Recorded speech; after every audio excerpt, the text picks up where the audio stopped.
SuperTalk Mississippi media production. Got a cracked or shattered windshield? Well, don't worry. ProGlass has over 20 years of experience in windshield repair and replacement in Southwest Mississippi. Call us today, 601-748-1638 to schedule your appointment. ProGlass. We'll get you back on the road in no time. Oh, yeah. Good morning, Mississippi. Everything gonna be all right this morning. Mornings with Richard Cross. Oh, yeah. Here on SuperTalk Mississippi. Woo!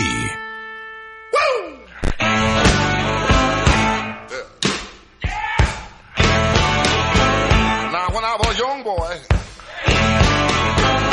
at the age of 5, my mother said I was gonna be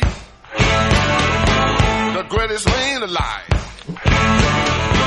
But now Thursday morning.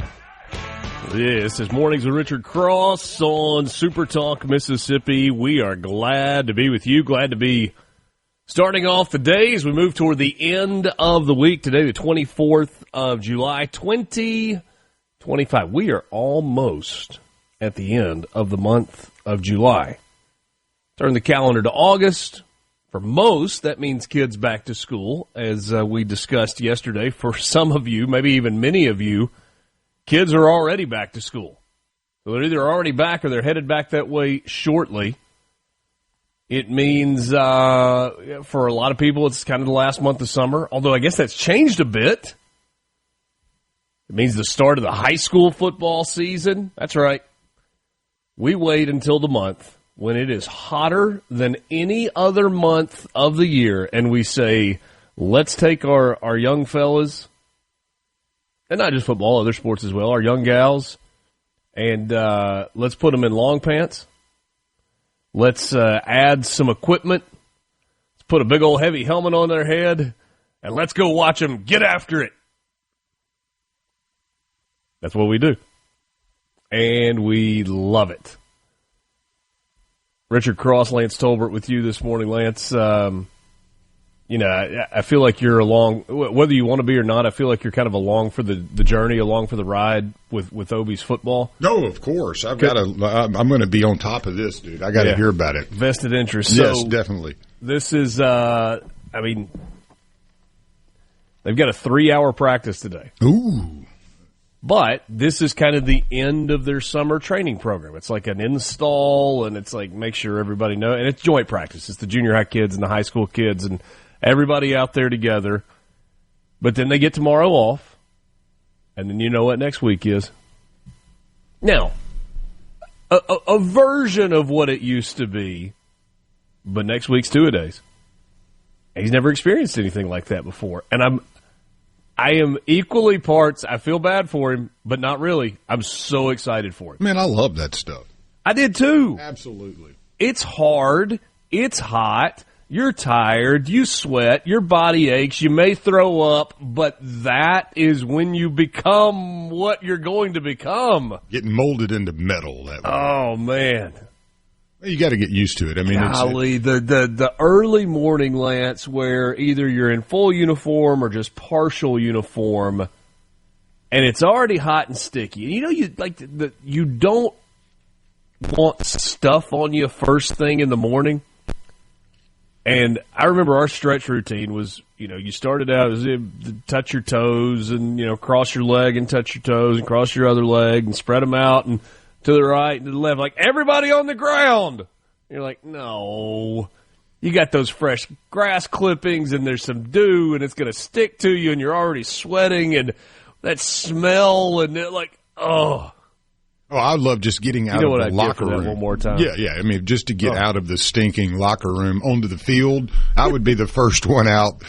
We would throw for an hour. Yeah, I mean, I love throwing football even to this day, but 100%. That was my first love. It was my grandfather played football in college. Dad did, and grew up when I was born. The first thing I was given as the first gift was a college football. And I really love the game. I mean, it's just still to this day my favorite game to watch, to dissect and, kind of research and dig around. It's just so many layers to it. But the practice part, I always actually liked it, especially growing up. Two-a-days didn't really bother me much. It was just, this is what I did. I played sports, loved sports, and so anytime there was a ball in my hand or somebody chasing me trying to get it, I was ready to go. Yeah. You had certain coaches that said certain things that are like etched into your memory. Oh yeah, definitely. Like not even related to football. Like in your stretch routine, I remember there was one coach. Like there was this phrase that he would say over and over and over, and it was like, all right, here we go. I mean, it was like a drill sergeant. Yeah, but no, it was like, okay, so you were sitting on the ground and you got the balls of your feet together and you're trying to get your knees flat. You're like stretching out the inside part of your quads, hamstrings. Yeah, you know what I'm talking about? Yeah, the butterfly stretch. Yeah, the butterfly stretch. And I remember it was, Coach, you'd hear every single practice. Up on your toes, down on your knees, heads up. I mean, it was every single. I don't know why.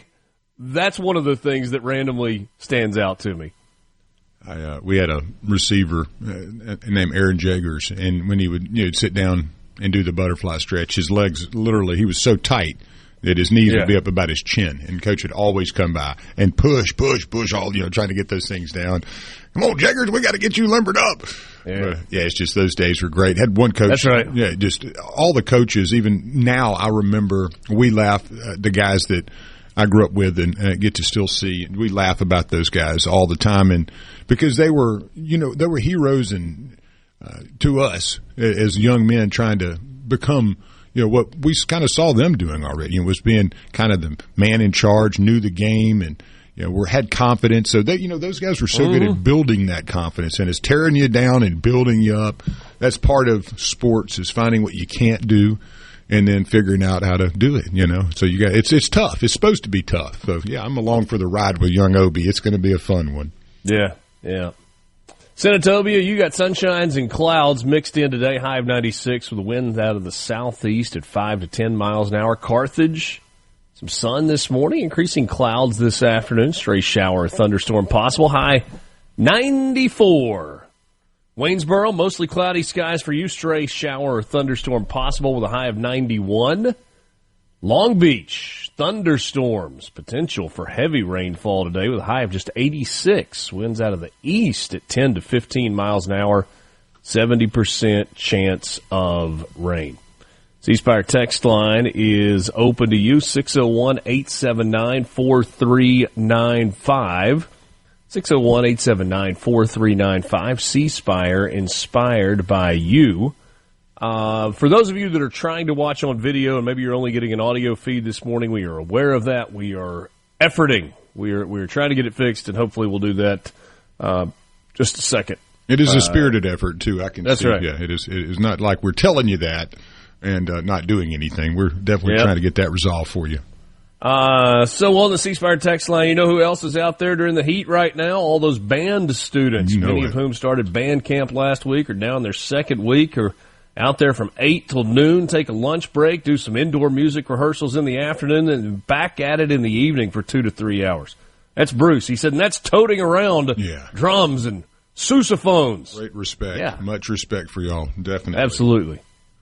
And wearing polyester. The game day experience is not what it is in college football and high school football without the band. No, I mean, I love going to the high school games just to hear the band. The games are great, but the battle of the bands, especially when you get a local matchup where both teams have one has the band at home, the other's traveled with it, and it's a great rivalry game. We have so many of those around the metro area because of the concentration of the big schools. But yeah, they're great. I mean, it is it's like a college game now here in these big programs. It really is. So if you hadn't made it to a high school game in a while, especially some of the big ones, plan on it. Go check them out because it's a party, man. It's a party. Rich in Biloxi says sad part of summer practice now is artificial turf. I've always hated how much hotter it is than grass. Yeah, I can imagine. Well, I would say this. Our old we started out at Northwest Rankin with a covered dump for a practice field, which it really was. It was the dump, and they had filled it in and put some grass over it. And so we had this pretty rough practice field, but it just fell off a cliff back behind it. And when you were young, it was still simmering from where they had burned the trees and everything. So for years, this thing simmered, and the smoke would just be rising over there, and you're like, man, this can't be good. Not healthy. Not healthy. Yeah, not good for my lungs. No. Not good when I get a face full of grass. Oh just, man, just but it's much nicer now. Yeah, but we had some fun back in those days. Just the old practice field. You're like, Coach, can we please practice on the real field? No, we're not doing that. Alexander Dumas, born in 1802. I mentioned him because a couple of pretty good works to his credit. A French author, The Three Musketeers and The Count of Monte Cristo. Yeah, that's two pretty good works, right? Yeah, referenced in Shawshank Redemption, too. Yeah. That's a good point. I have no reason for including this other than his accomplishment, which feels significant. Very big. Simón Bolívar, born in 1783, he was a Venezuelan political and military leader and is credited with freeing 6 Latin American republics from Spanish rule. He's a dude. I feel like if you did that much, we should mention. Well, and Gabriel Garcia Marquez, The General in His Labyrinth, is an excellent book that you ought to read if you're ever fascinated about Simon Bolivar and the last days down the Magdalena River as he reflected on his accomplishments. You heard Lance. You heard him, right? I went Simón Bolivar, and he went, we probably ought to read about Simon Bolivar. Yeah, we're in Mississippi. Prop our feet up over in Bolivar County and read that story about Simon. You need to. We're back after this. From the Venable Glass. Conversations and clarity. What a great way to start your Mississippi day. Mornings with Richard Cross on Super Talk, Mississippi. Feel like a broke down angel, ain't got no driving wheel. Feel like a broke down engine, mama, ain't got no driving wheel. You know, it'd be a blatant ripoff from something we've done in the afternoons for a really long time. But Lance, we may have to work a little bit of band music. Oh, I love doing that. Yeah, a little bit of start like breaking fight in song. the big bands. Yeah, I love that. So JSU, I've played them a good bit. Southern Miss, when Dixon would do the sports segment, always threw the Southern Miss to the top. I'll throw a good State's one of my favorites. Honestly, it's just got a beat to State's it. Fight song is really, really good. It is good. legit. I grew up as a kid. Our next door neighbor at our cabin in Issaquena, huge State family, great people, but back then you didn't get every game on TV, so you listened to it on the radio. And Billy would turn the radio up so loud so we could all hear it, and State would score a touchdown, and those cowbells would go crazy. Bum, bum, bum, bum, starts blowing, and you're like, man, it kind of catches you, It's good. Yeah, kind of makes the hair tingle a little bit. We are back with you on video this morning. If you're trying to watch on SuperTalk TV, welcome. I got to do a little bit with the camera angle. We'll do that in the break, and everything will be wonderful. Amelia Earhart was born on this day in 1897. First woman to fly solo across the Atlantic. Atchison, Kansas was the hometown for Amelia Earhart. Do you remember the mailman? The mailman. 62 years young today for Karl Malone. I bet he looks like he could suit up and play just with a Santa Claus beard now. 1963 is when he was born. Hall of Famer, NBA MVP twice in both 97 and 99. 14 times named an All-Star in the NBA with the Utah Jazz. 2 gold medals, 1992, 1996, Summerfield, Louisiana, his hometown. And one of the cool stories was about Karl Malone was even when he was playing, he owned a big rig. He drove a truck. Just enjoyed it. And I think started a trucking company, and I don't know if he's still doing that or not, but I always thought that was kind of an interesting off-season activity for Karl Malone. And he's a guy I would not play one-on-one with now. Nope. No, I mean, even if I was 21, I wouldn't. Nope. When he was 70, I wouldn't. He's a beast. Feels like if he were decide to ball up that fist and punch you, it feels like the pounds per square inch. pretty good in that. Yeah. Barry Bonds, 61 years old today, born in 1964, owns the Major League Baseball home run record, though some say with an asterisk, 762 of them, 7-time league MVP. And J-Lo, Jennifer Lopez, 56 years old today, born in 1969. And she's from the Bronx. Jennifer Lopez. A lot of movies, a lot of music out there. A lot of husbands, too, right? If I'm just trying a few. A few of those.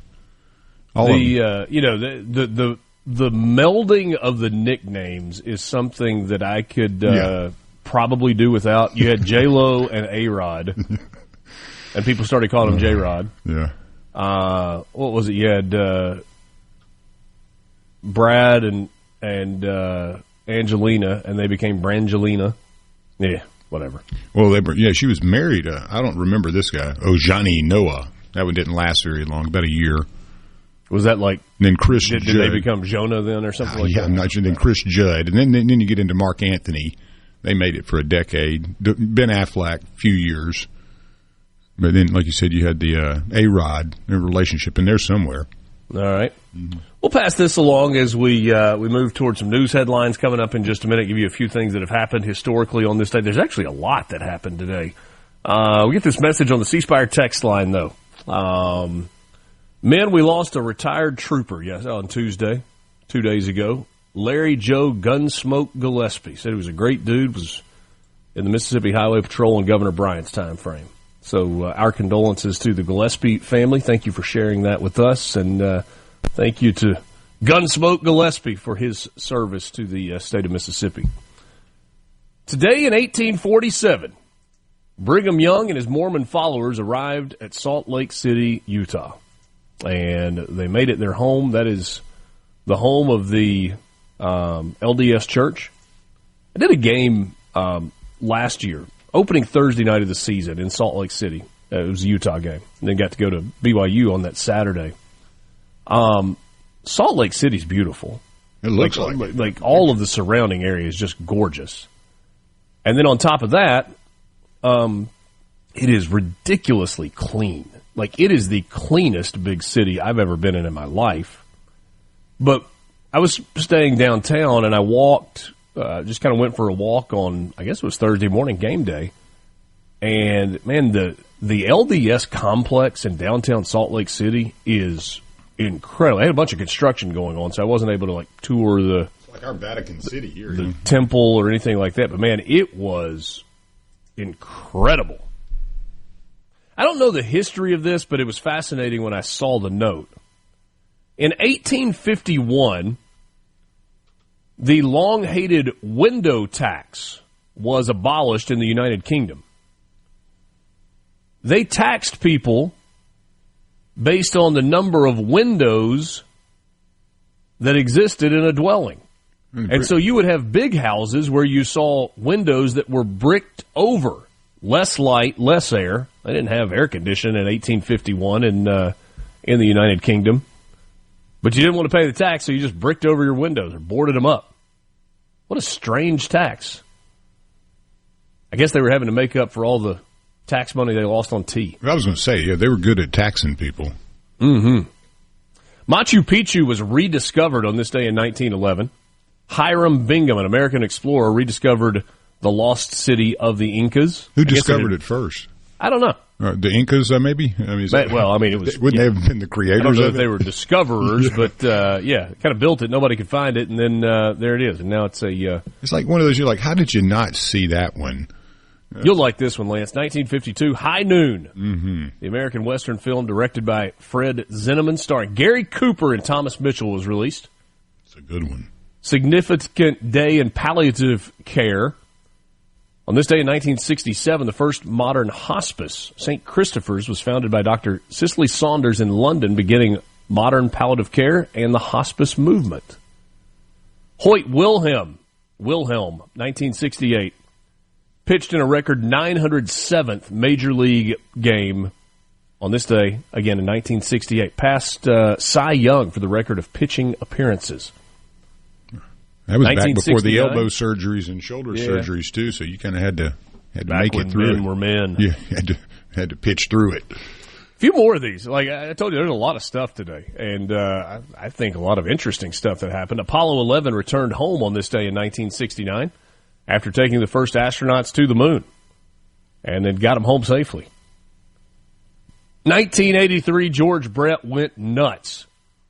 It was this day in 1983, the infamous Pine Tar game, home run disallowed against the Yankees, and George Brett lost his mind. And the chaw tobacco that was in his mouth. Yeah. One of the most vivid movies that I've ever seen was released on this day in 1998. Directed by Steven Spielberg, starring Tom Hanks, Edward Burns, and Matt Damon. Saving Private Ryan. Received the award for Best Director in 1999. The opening scene from that movie is one of the most chilling, graphic, vivid, incredible scenes that I've ever seen in any movie. Cinematography is amazing. And then the ending, too. The underwater, the bullets traveling through the water, the blood you see in the water. And at the end, where Hanks is in the haze, knowing it's his end, and everything's happening around him. I thought that was masterfully done, as well as your hero. You're losing him, and his life is being extinguished. It's just and then how you wind it all up at the end with the older man. Golly, I mean, every time you watch that one, a couple of things of tearjerker. Current significance. In 2017, Jared Kushner, Donald Trump's son-in-law, says that he did not collude with Russia after meeting with Senate investigators. That was in 2017. Turns out, appears he was telling the truth. And on this day in 2019, 2 years after Jared Kushner said he did not collude with Russia, Special Counsel Robert Mueller reported to the United States Senate that President Trump was not exonerated of obstruction of justice and that Russia interfered in the United States election to benefit Trump. And on this day in 2025, CBL Properties, the company that owned the Promenade in D'Iberville, announced that the 621,000 square foot open air mall has sold. $83 million is what it sold for. The Chattanooga, Tennessee-based company, which owns more than 80 malls and open air venues across the country, didn't disclose who the buyer was. Shouldn't really change anything for you, though, in D'Iberville. Popular shopping destination, hosts retailers like Target, Best Buy, Dick's Sporting Goods, Marshall's, Ulta. Got a Chick-fil-A there, and a Nuke's there, and the endless salad bowl and breadsticks at Olive Garden. It's a hot spot. A lot going on there at the Promenade. New ownership, though. Give you some more news headlines and some sports when we come back. Mornings with Richard Cross, Super Talk, Mississippi. Thanks for making us part of your morning. The dog is howling, and the hound. From the Seabrook Paint. You're waking up to what matters. Mornings with Richard Cross on Super Talk, Mississippi. Top of the world.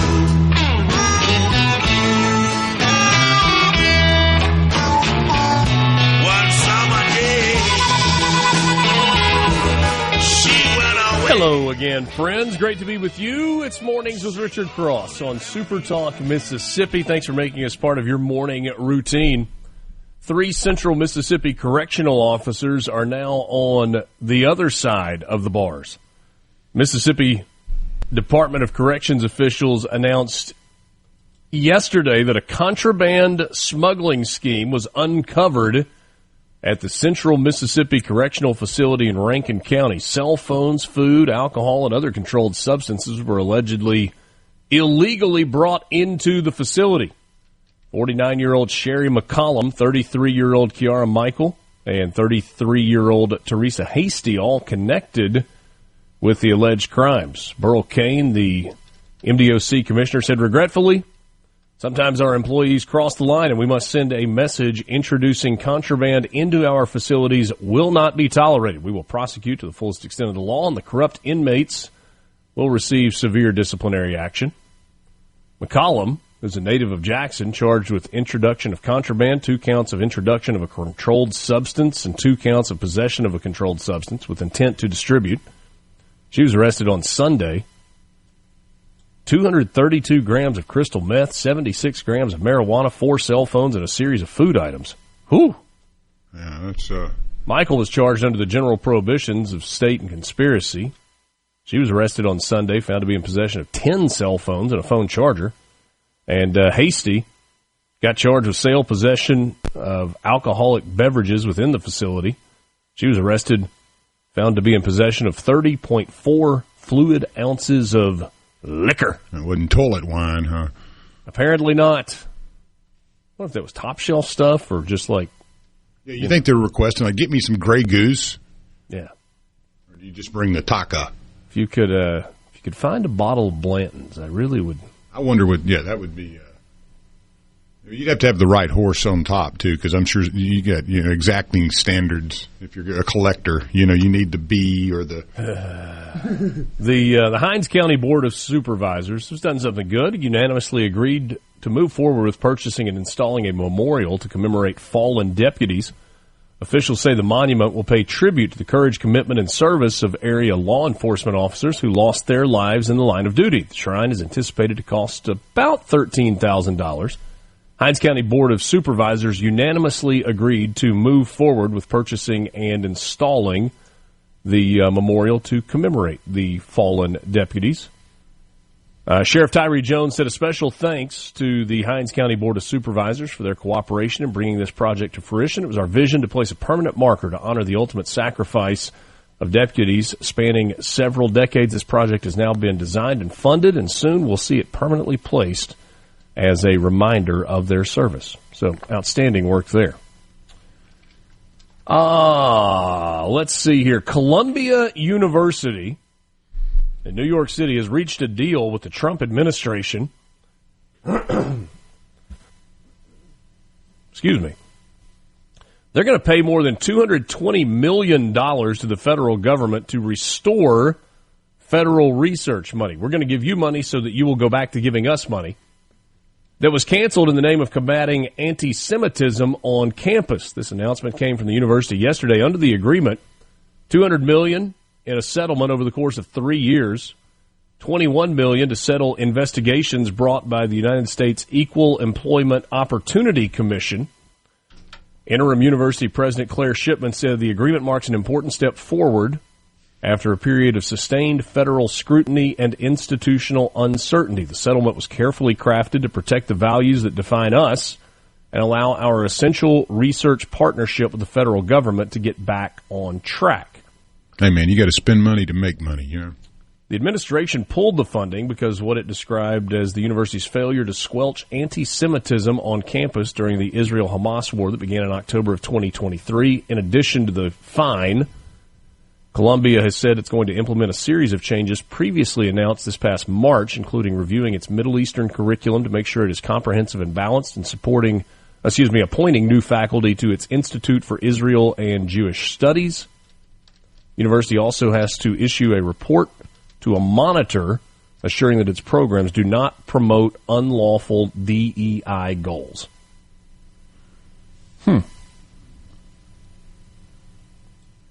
There comes a point in an investigation where you say, we just want it to be over. What do we have to do to end it? I'm assuming that somewhere Columbia probably does not admit wrongdoing or guilt. And yet the stroking of that check kind of says all that it needs to say. Yeah, that's not a small dollar amount either. Sounds like a pretty good settlement. It is not. The first of 3 AI executive orders were put into place yesterday. In fact, Donald Trump, in a keynote address, announced 3 executive orders. The first seeks to streamline federal permitting of AI infrastructure projects to make it easier to construct the energy-hungry data centers, the buildings needed to form and run AI products. The second promotes the sale of American AI products abroad, which Trump says will help make the United States an AI export powerhouse. And the third executive order appeals to allegations among his backers that leading AI chatbots have a liberal bias. This order declares that the federal government should not procure AI technology with partisan bias or ideological agenda. Trump said that the orders will help America win the AI race. There was one actually kind of other interesting part of this, not an executive order, but Trump said, I hate the name artificial intelligence. There's nothing artificial about it. It should be called genius. Okay. We'll see where that goes. I mean, is this going to be like the Gulf of Mexico turning into the Gulf of America, where it becomes the genius system? I don't know. It's time for your sports update, brought to you by Pearl River Resort. Find them online at pearlriverresort.com. That's pearlriverresort.com. Pearl River Resort, the home of family fun, casino thrills, and live entertainment. Quick look at Major League Baseball standings. Toronto leads the American League East 4 games in front of the Yankees, 6 in front of Boston. In the American League Central, Detroit with an 8-game lead over Cleveland. Detroit coming in at 60-43, and that's despite losing 9 of their last 10 ball games. So they're in a bit of a spiral and yet still have an 8-game lead in the division. In the West, in the American League, the Houston Astros, 6 games in front of the Seattle Mariners. National League side of things, Mets on top of the NL East, just half a game in front of the Philadelphia Phillies. The Atlanta Braves are 14 back. Not looking good for the Braves. The Brewers lead the National League Central, a game in front of the Chicago Cubs. And out west, the Dodgers continue their dominance, 4.5 in front of the Padres, 6 in front of the San Francisco Giants. The NFL about to get rolling. Training camps are underway, and there was a report yesterday. Remember, the Packers are a public team, and so they're owned by the public. And so we find out a little bit more about their finances than we do some of the other teams. 18 years ago, when Mark Murphy, the president of the Packers, gave his first financial report, the NFL's revenue sharing was $138 million. So we're talking 18 years ago, so that's 2007. Yesterday, just days before Murphy retires and hands over control to the new team president, Ed Policy, the Packers revealed their revenue sharing from the NFL, $432.6 million. That's after a $400 million check a year ago for the very first time. $432 million in revenue sharing. That's what's distributed to all of the teams in the NFL, nearly triple what it was 17 years ago. Think the NFL is big business? Yeah. Got a message on the C Spire text line. They wanted to add to the sports report today. You may have seen this news yesterday. Tyrann Mathieu, the Honey Badger, has announced his retirement in the NFL. He will no longer be a New Orleans Saint, the former LSU All-American and longtime NFL player. Really good career. Lockdown guy on the outside, played in the defensive secondary for a really long time, and good stuff there. So I suppose all the best to Tyrann Mathieu, the Honey Badger, in retirement. That's your sports update on this Thursday morning, brought to you by Pearl River Resort. Pearl River Resort, the home of family fun, casino thrills, and live entertainment. Learn more online at pearlriverresort.com. That's pearlriverresort.com. It's Mornings with Richard Cross on SuperTalk Mississippi. We'll have a lottery update for you. A lot of news to get to in the 7 o'clock hour. A couple of guests coming up this morning, including Brad White, the executive director of the Mississippi Department of Transportation. Also going to visit with Mandy Gunasekara in the 8 o'clock hour. We'll see what she makes of some of the things that are happening within the Trump administration in our nation's capital. MRC rolls on after this. Good morning to you.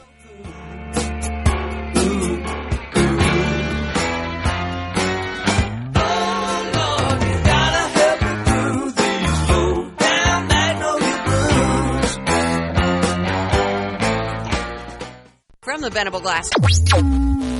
Reaching across the state and across the aisle.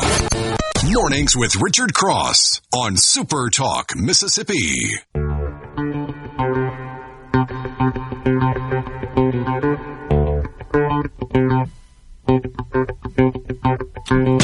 Nobody won, and so it grows. That's the Powerball jackpot. But one player's ticket matched 4 or 5 white balls plus the red Powerball to win $50,000. Good news for them.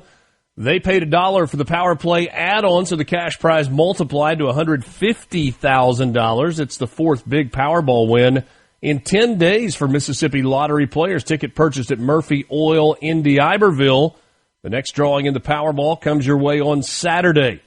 $350 million jackpot with an estimated cash value of $156.5 million. The numbers from yesterday's drawing, 2, 18, 19, 25, 35. The Powerball was 25, and the Power Play multiplier was 3. Mega Millions is up to $120 million. The next jackpot drawing comes your way tomorrow night, Friday night, and so it rolls on. There's only one sizzling summer cash bonus promotion drawing remaining, and that comes your way next Wednesday, the 30th of July. Supersized cash prizes up to $25,000. You can win. You can enter your non-winning Hot Games tickets: $2 Heat Stroke, $5 Blazing Hot Bucks, $10 Red Hot Cash by 11:59 p.m. on Sunday night for a last shot at the sizzling summer cash. The drawing includes all winning promotional entries received since May 6th. Visit mslottery.com. Click on bonus promos to learn more if you would like to do that. You see that match 5 winner, Lance? That's a big one there. That's a good one. A Leakesville woman won $701,000 on a match 5 ticket from Junior Food Mart in Leakesville. Now, I'm going to say that's probably the biggest news that's happened in Leakesville in a time, and I'm not I'm not slighting Leakesville, but that's some big news there. It is. It has been a. I wonder what church on Sunday is going to be fun. Did you hear about Miss June? She won that $701,000. Goodness gracious. Hopefully, it's good for the collection plate at church. Yeah, that's what Sunday. I'm saying. Sunday's going to be fun. Yeah. That's your Mississippi Lottery update. Find them online at mslottery.com. That is mslottery.com for all of the lottery news. We got a lot going on in the world, a lot going on in the United States. A new survey is out, and whether you are a Republican or a Democrat, 3 out of 4 of you believe that the answer on amnesty is no. 77% of Americans say no to amnesty. A supermajority of voters believe that it is unfair, unsafe, and wrong to reward illegal aliens with amnesty. Quick reminder, just in case you get lost in the terms. Amnesty is when you are here, you don't have permission to be here permanently, and we say, yeah, but you've been here for a while and you're contributing to society, or you haven't gotten in trouble and we're just going to let you stay. A poll from Tea Party Patriots Action reveals a huge opposition to amnesty. It was commissioned from McLaughlin and Associates. Shared with Breitbart News, 77% of likely American voters believe it's neither fair nor right for the federal government to give amnesty to a particular subset of illegal aliens, including 55% who say they strongly believe that it is unfair. 13% of likely voters disagree that amnesty is unfair. 11% said, I don't know. On the Republican side of things, 86% agreed that amnesty for illegal aliens is unfair to legal immigrants. 71% of swing voters and 71% of Democrats said no. If you're here illegally, it's not fair for us to give you amnesty when you've got 1 million people a year who are legally coming to the United States. Survey says heck no. With those numbers, it's not just a no. C-Spire text line, 601-879-4395. Thomas in Greenwood says it must not have polled well when Reagan did it. Yes, for all of the good that existed during the 8 years of Ronald Reagan as President of the United States, the amnesty bill that went into place for him during his time kind of opened the door for some of the illegal immigration issues that we have today. Yeah, well, he was kind of, and again, not taking up for him, but I think he was kind of trapped into that deal. You know, he thought it was going to be one thing, and he was trading, a little back scratching. A little horse trading. And the trade he got was the bad end of the deal there. C-Spire text line. If you win $750,000 in the lottery, do you really strike a $75,000 check to one church? Well, I think that's a matter of personal preference. I think there are a lot of people that would suggest that a tithe off lottery winnings is not only good but appropriate. I'd love to see him be able to tithe it to the church, and avoid taxation if the church did a lot of outreach and things of that nature. Well, it'd be fun. And I've always thought that sometimes, let's just make it bigger. Let's say it's a $750 million deal. Do you stroke a $75 million to the church, to one church? I think, argue that spreading it out among a lot of worthy entities would be good. Maybe even through a foundation. But that would be up to you. 7 o'clock hour after the news. The views and opinions expressed by the hosts, guests, and callers on this show are not the opinions of TeleSouth Communications, its management, or advertisers. And now, Mornings with Richard Cross. What's up? Let's get the show going. Super Talk, Mississippi.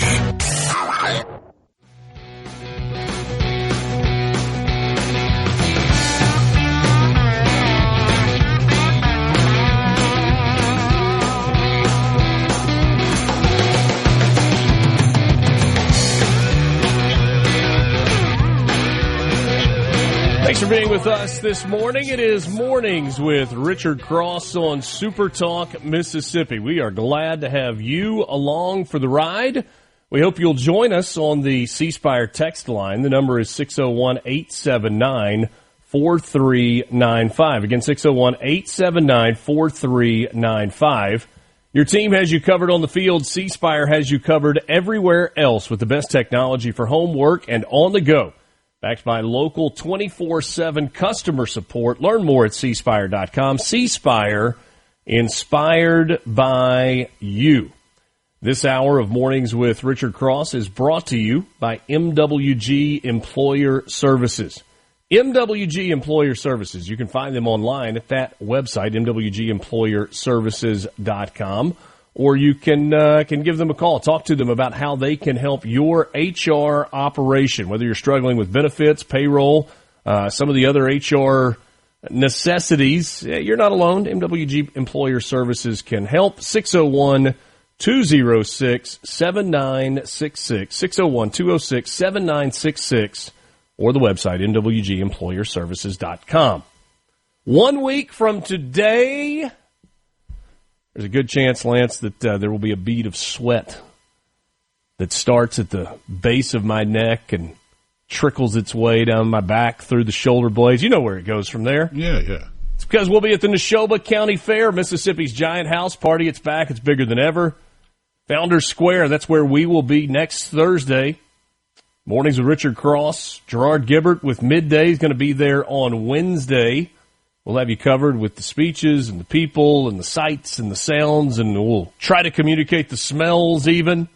One of the biggest events of the year. You don't want to miss it. We'll bring you the coverage from the Neshoba County Fair next Wednesday and Thursday. Wednesday with Middays, Gerard Gibbert, and Thursday with Mornings. Looking forward to that. I am looking forward to that. Let's see here. I love the random message. You may want to check in with your boy, Hey Dad. He's delusional. Counting on Mississippi State in 37 days. They will lose by more than 31. Is he saying that to Southern Miss? Hold on. This is a prediction of a 30-plus point victory for Southern Miss over Mississippi State in the season opener? It's a bold prediction. Okay. Yeah. Okay, then. I mean, there are a lot of people that I've talked to that think Southern Miss has a very, very real chance in that season opener. I have not heard anybody predicting a 30-point win, though. for the Golden Eagles in the debut of Charles Huff as the head coach in Birdland there. Birdland's Baltimore. So I was just trying to make a catchy name. In the hub city, at the Rock. Okay. Man, somebody says Levy would be fired immediately, and I'd be on board with it as a State fan. Okay. Ooh, that would be rough. Yeah, it is getting close. It is getting close. Just a little more than a month to go. Director of National Intelligence Tulsi Gabbard spoke to reporters at the White House yesterday on the heels of the latest document drop alleging that Obama administration officials misled the public about intelligence surrounding Russian interference in the 2016 election. It's a fairly rare appearance for the Director of National Intelligence in the briefing room, a sign that the White House is trying to keep a spotlight on the claims that her office has levied about former President Obama and some of his intelligence officials. The Hill website that covers Capitol Hill politics, they do a thing where they've got, with big stories, they'll be like, hey, 5 takeaways. I thought these were interesting. I don't necessarily agree with all of them, but some interesting stuff to process from yesterday's Tulsi Gabbard report. A little bit of fresh news, a little bit of something fresh to talk about. The appearance coincided with the release of the previously classified report from the House Intelligence Committee that was first drafted in 2017 and then was later published in 2020. Gabbard said one key finding was that Russian President Vladimir Putin's principal interests around the 2016 election were not so much about preference of a certain candidate, but more about undermining faith in the United States democratic process. If that indeed was the goal, then I think you put that as a check mark in the win column for Vlad Putin. Because I don't know that on either side of the aisle there has been less faith kind of across the board in the election process than there is right now. And the 2016 election is where you really start to see that when Donald Trump defeated Hillary Clinton. Gabbard said yesterday, in fact, this report shows that Putin held back leaking information, compromising material on Hillary Clinton prior to the election, instead of planning to release it after the election to weaken what Moscow viewed as an inevitable Clinton presidency. Man, there's some stuff in there about Hillary Clinton, about her health in particular. Gabbard argued the report was particularly damning for Obama, former CIA Director John Brennan, former FBI Director James Comey, and former Director of National Intelligence James Clapper. You may be forgiven, by the way, if some of the names in this start to run together. You're like, okay, Comey, was he FBI? Yeah, he was FBI. He's the tall guy that's got the daughter that just got fired from her job. Brennan, I don't remember him all that well. Yeah, nope. CIA people tend to fly a little more under the radar. James Clapper at DNI. Everybody remembers Barack Obama, though. Another takeaway, Barack Obama is implicated. His name was uttered a dozen times at the briefing yesterday, and Gabbard and other officials, including the President of the United States, have suggested that the 44th president was directly involved in efforts to mislead the public. Gabbard said, quote, "We have referred and will continue to refer all these documents to the Department of Justice and the FBI to investigate the criminal implications of this. The evidence we have found that we have released directly points to President Obama leading the manufacturing of this intelligence assessment. There are multiple pieces of evidence and intelligence that confirm that fact." And you remember on Tuesday, President Trump accused Obama of treason, which is really, really significant. And it caused the former president's office to rebuke this administration and say, hey, we really don't pay attention to much of the information that comes out of this White House. Let me let you hear just for a second from Tulsi Gabbard. She was, I thought from a delivery standpoint, exceptional in this particular briefing yesterday. Here's Tulsi Gabbard. There's irrefutable evidence that detail how President Obama and his national security team directed the creation of an intelligence community assessment that they knew was false. They knew it would promote this contrived narrative that Russia interfered in the 2016 election to help President Trump win, selling it to the American people as though it were true. It wasn't. The report that we released today shows in great detail how they carried this out. They manufactured findings from shoddy sources. They suppressed evidence and credible intelligence that disproved their false claims. They disobeyed traditional tradecraft intelligence community standards and withheld the truth from the American people. In doing so, they conspired to subvert the will of the American people who elected Donald Trump in that election in November of 2016. They worked with their partners in the media to promote this lie, ultimately to undermine the legitimacy of President Trump and launching what would be a years-long coup against him and his administration. That's part of Tulsi Gabbard yesterday at that briefing at the White House. Pretty serious allegations there, with evidence to back a lot of it up. But what does that mean going forward? Will Obama be charged with a crime? Will he be arrested? Could he possibly end up in jail? I say exile, put him this on administration, this administration not ready to, now wouldn't that be something if... Yeah, put all of them... I'm saying if the birther people finally got their way with, who's back to his... Anyway. Gabbard and White House Press Secretary Caroline Leavitt dodged questions on what crime Obama might be charged with or whether he should go to jail for something he did relating to the handling of the Russian interference conversation. Gabbard said, quote, "I'm leaving the criminal charges to the DOJ. I'm not an attorney," but claimed that Obama's administration's actions amounted to treasonous conspiracy. Also deflected to the Justice Department when asked what Obama would be charged with, because the statute of limitations for conspiracy would have expired. And where does the whole presidential immunity thing that benefited Donald Trump via the Supreme Court, where does that factor into all of this? There's a lot left to dig on with this story. Brad White's next. From the Venable Glass Trap. Grab another cup of coffee and start your day right. Mornings with Richard Cross here on Super Talk, Mississippi. We want to get out.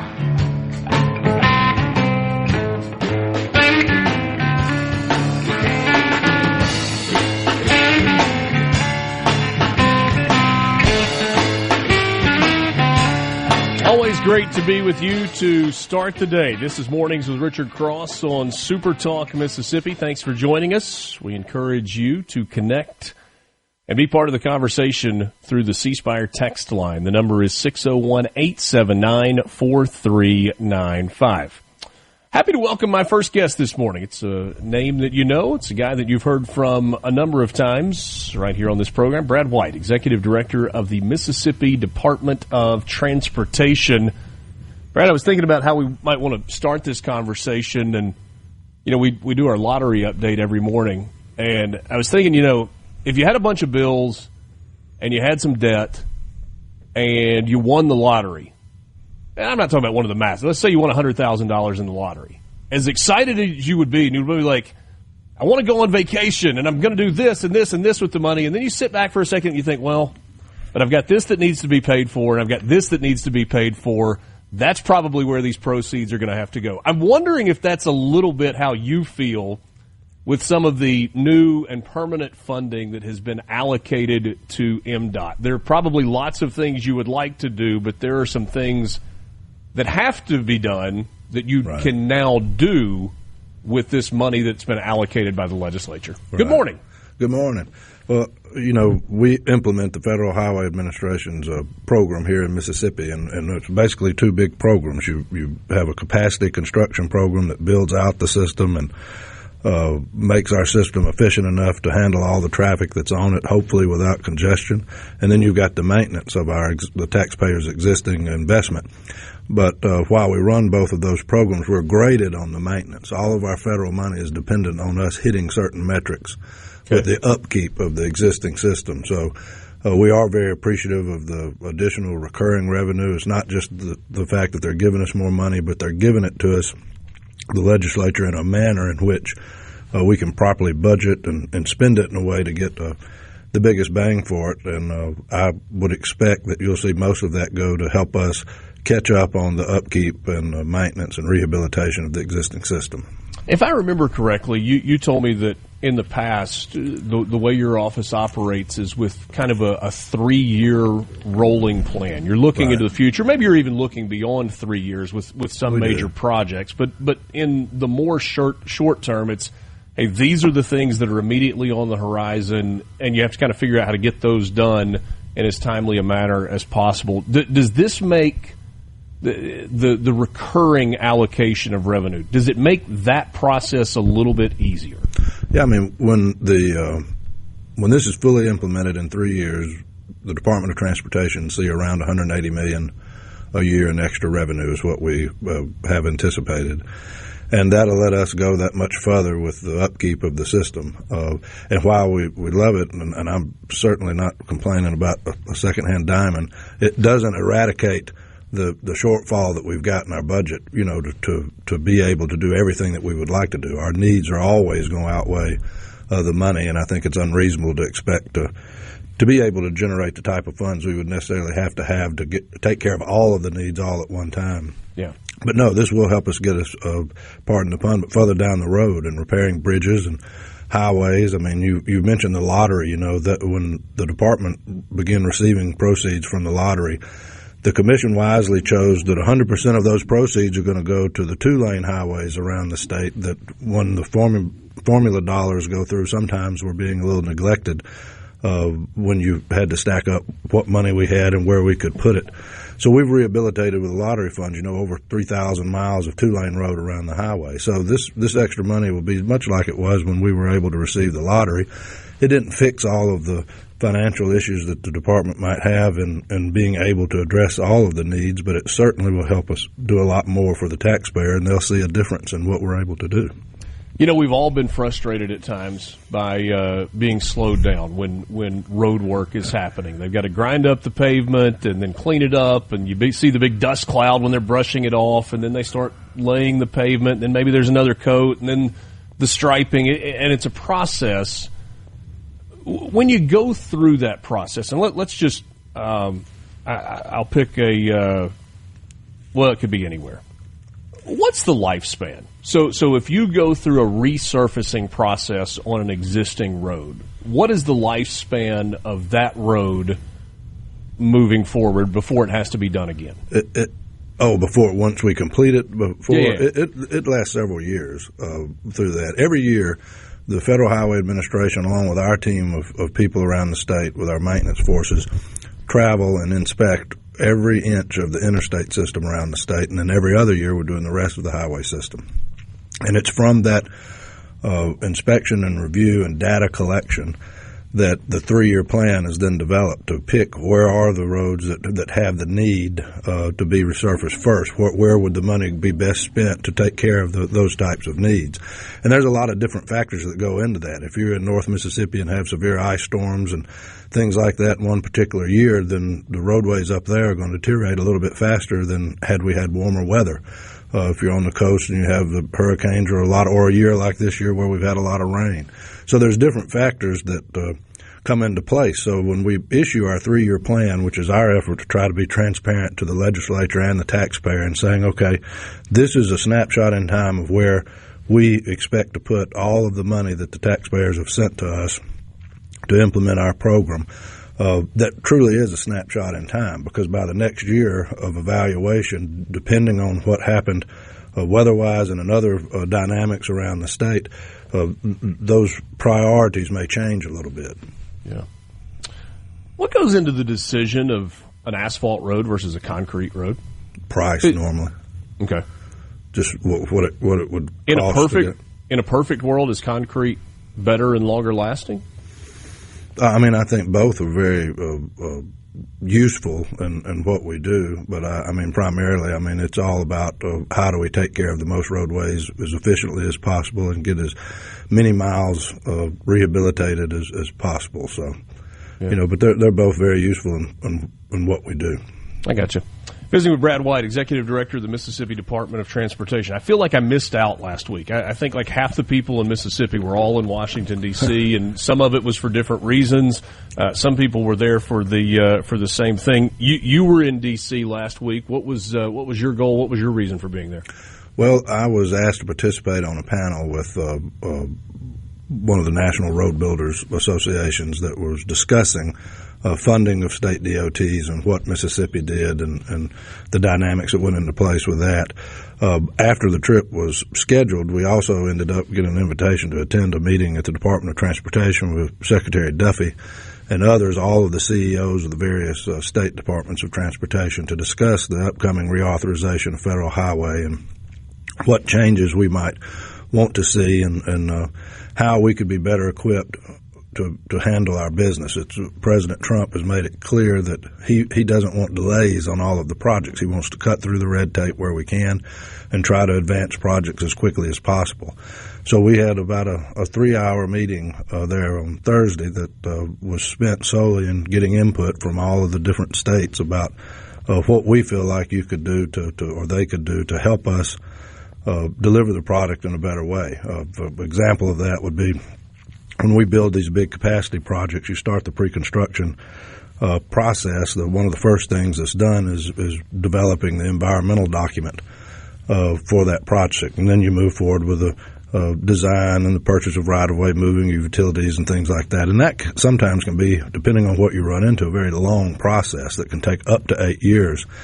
Well, if you get ready to build it and you've taken more than 3 years, you have to go back and redo the environmental document, which can open up a whole host of other problems and delay projects. So, for example, we were discussing with them moving that from 3 to 5 years. Things like on the federal grants that go out to those of us that handle formulaic dollars from the feds, doing away with some of the agreements that have to be worked out that are just extra red tape and bureaucracy on top of something, and allowing us to take any federal money that we receive in the way of a grant and running it through our program the same way we do all of the other federal money that we get, whether it's earmark or part of our program. And so I thought it was one of the most successful meetings that I've ever been a part of since my time in government, because we were talking about common sense, real solutions to make the process work easier and allow us to deliver our mission and our product to the taxpayers quicker. And I feel very confident that the Trump administration, led by Secretary Duffy in this area, will do a good job in trying to help accomplish those things. There is always an interest in knowing what road projects are coming, because everybody, regardless of the county that you live in, any of the 82 in Mississippi, there's probably a road that you would like to see fixed. We'll get an update on where some of those projects are and what is on the horizon and more. Brad White, Executive Director of the Mississippi Department of Transportation, is my guest. Glad to be with you on this Thursday morning. It's Mornings with Richard Cross on SuperTalk Mississippi.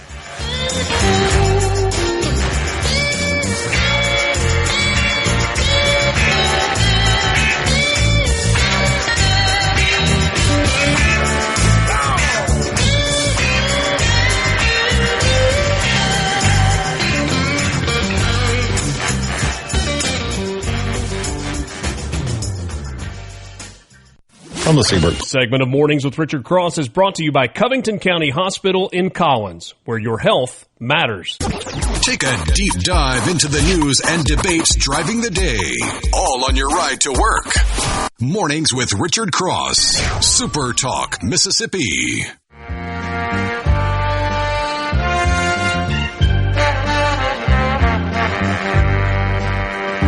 Thanks for being with us on this Thursday morning, the 24th of July. Richard Cross. This is Mornings with Richard Cross. Brad White is my guest, Executive Director of the Mississippi Department of Transportation. When MDOT is contracting with construction companies, how do you decide? I mean, is it as simple as cost with who is chosen to do the work on roads in Mississippi? Lowest bid. By federal edict, yeah. So it's not lowest and best, it's simply lowest. Lowest bid. Like I said, we implement a federal program, so the Federal Highway Administration has final say over when and if we can award a contract. And so we have the specifications put together, we advertise it, contractors around the state will put in their bids, we'll have an opening of the bids. They'll be prepared and presented to the commission with a recommendation to either award it or to re-advertise or reject. And normally it's always the lowest bid.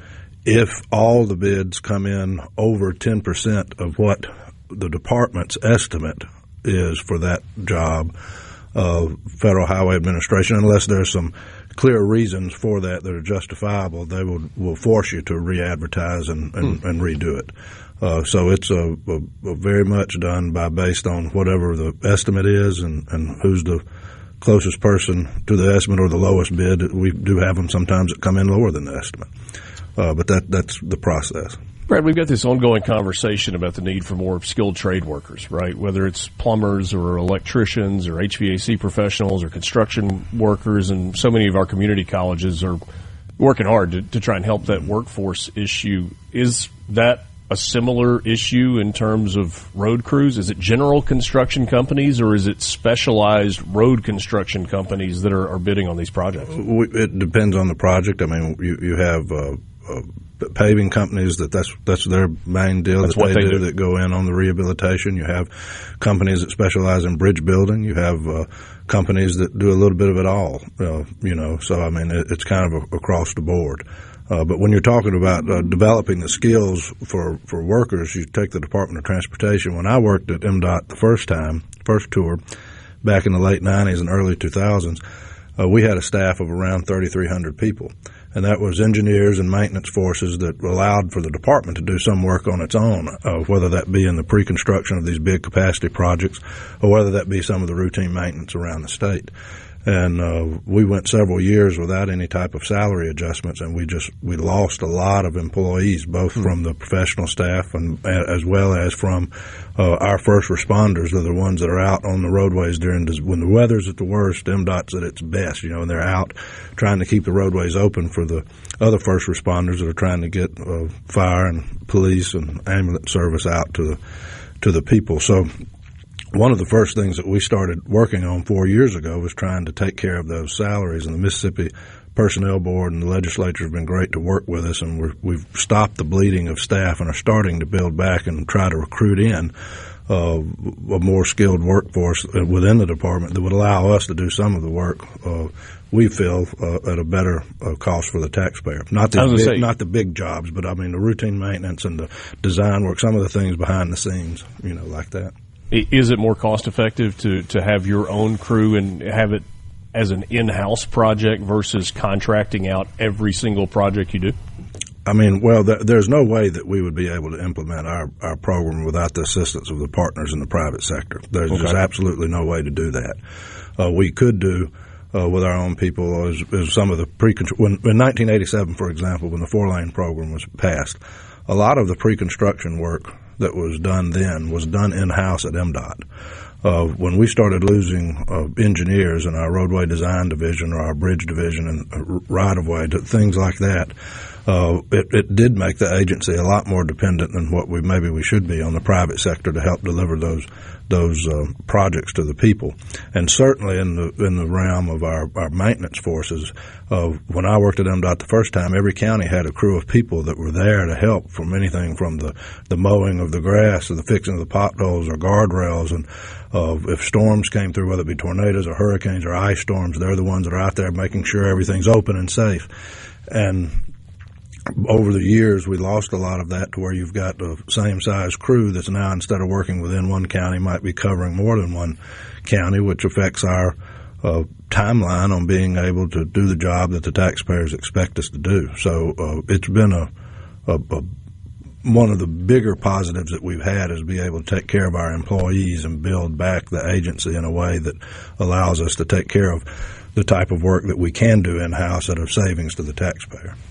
I'm just using a loose percentage here. I'm going to say 75 to 90% of the drivers in Mississippi at some point have exhaled a sigh of relief. You're going to laugh when I get to my point here. You're driving along, you see a car that is either in the median or on the side of the road, and it looks like a police car or it looks like a highway patrol car. And as you get a little closer, you realize, no, it's actually a silver car. That's an MDOT car that's on the side of the road, and you're thankful that maybe you didn't get to visit with one of our state's finest on the highways and byways. What are those MDOT cars doing? Well, if it looks like a police car, that's no longer MDOT. July 1 of 21, the legislature moved, when they moved Capitol Police out from under the Department of Finance and Administration and put it with Public Safety. They also moved the weight enforcement officers, which were a part of the Department of Transportation, over to the Department of Public Safety. And now I forget what they're called now, commercial. Anyhow, those vehicles are actually part of the Department of Public Safety. They're just another division next to the Highway Patrol and MBI and all the other divisions within the Department of Public Safety. So they're not MDOT people anymore. Okay, that's good. Maybe that's like a blast from the past that's like just seared in my mind. Yeah. It's like, there have been times where I'm like, whew, I am glad that is an MDOT vehicle and not a highway patrolman. We get some questions about specific projects. Let's just start with you kind of laying out, where are you active right now and what is immediately on the horizon in terms of construction projects? We're talking about resurfacing, doing maintenance work. What's going on right now? Well, when you get into our paving program that we have, which is rehabilitation of the system, we're all over the state. We're not in as many places as we'd like to be, but we're where the money will allow us to go. So all 82 counties in some fashion has a project going on in them, and will continue as we continue to tick away at those needs. As far as the capacity construction program, we've got we're getting ready to try to get Highway 7 in Oxford in Lafayette County ready to award. We're looking at a portion of I-55 in DeSoto County. We've got a lot of Highway 15 and Union County and Tippah County and that are under construction. We're working to bring a section of that in Pontotoc County to construction for widening it. You've got Highway 19 over in Neshoba County. We've got sections of the interstate through central Mississippi. By the end of this year, we'll have I-55 in Madison, Gluckstadt area ready to be built, assuming that funding can be identified. Same with the further widening of Highway 25 in Rankin County. Along the Gulf Coast, you've got a bunch of I-10 that's under work, restructuring of interchanges, widening the interstate. You've got Highway 49 in Harrison County, Highway 57 in Jackson County. We have, goes on. Over $1 billion, certainly, maybe even closer to $2 billion that'll be under construction, but hopefully within the next year or so, and that's not counting the bigger projects that we have in the pipeline, like some interstate projects there in Forest and Lamar County, and Warren County, other areas around the state. So we've got about 97% of our $1.5 billion budget goes in some form or fashion is connected to a project. And so when you were mentioning the 3-year plan, our main goal of the 3-year plan is to be able to show the legislature, where the money is going, where we're trying to spend it. So they're able to look at each county and know exactly what projects are alive there, what projects are coming, whether that be in the paving program, whether that be in our bridge program, our operational improvements, multimodal, or whether that be in these bigger capacity construction projects. So, I've always felt like when we're asking for funds to take care of all these needs, the best way, Senator Cochran used to say, the best way to get what you want is to deserve what you want. So we're trying to operate in a way that gives the legislature a level of confidence that will allow them to continue investing in what I consider to be the core function of government. The first project you mentioned was Highway 7 South in Oxford. That's one that feels like it has been the idea of expansion there has been in place for a really, really long time. You said, I think, getting ready to award. What does that actually mean in terms of time frame? We'll be advertising it and have to take bids on it, and hopefully by the end of this year. Okay. and then there'll be a notice to proceed that comes out a couple of months after that, and the construction will start, and then hopefully within a couple of years we'll have a improved highway. And so, realistically, a year from now before actual construction gets rolling? No, I mean, I think if we're on schedule, and I forget if that's like a September, October letting, but if we can get it out by the end of this year, advertise and accept a bid on it, you'll see a work start on it shortly after the first of the year. Brad White, Executive Director of the Mississippi Department of Transportation, always appreciate your time. Good visiting with you this morning. Thank you. We're going to take a time out. We'll come back and wrap up the 7 o'clock hour next. Brad White was my guest. This is Mornings with Richard Cross on SuperTalk, Mississippi. Put my shoes off. From the Bendable Glass Traffic. From Duck Hill to Alligator, Mississippians start their day the right way. Mornings with Richard Cross on SuperTalk, Mississippi. It seemed like the hours, now everything will change, but I'll hold up my hand. My thanks to Brad White, Executive Director at MDOT, for joining us, talking to us about some of the projects that are going. That meeting in D.C. they just finished up, but we didn't get to it. He was actually at the MML event on the coast earlier this week, the Mississippi Municipal League, with mayors and county representatives from all 82 counties there, and able to provide some updates to them as well. A lot of projects going on. If you sent us a message on the C Spire text line about a specific project, I hope he mentioned it. There are always more questions about particular projects than we have time to get to, but I hope he got to at least some of those that were interesting to you. That bid process thing was interesting to me. Not surprising when you've got the federal government involved that it's not. Usually the state contracting system, like the state of Mississippi in terms of awarding contracts, more times than not you hear lowest and best as the criteria for awarding construction projects. That is not the case when you're talking about the federal government. It's lowest, period. The only problem with going simply with lowest bid is that sometimes you end up with people who underbid a project and don't have the financial resources to finish it, or you don't get the same level of quality that you get if you go lowest and best. It's not always the case. Sometimes it is.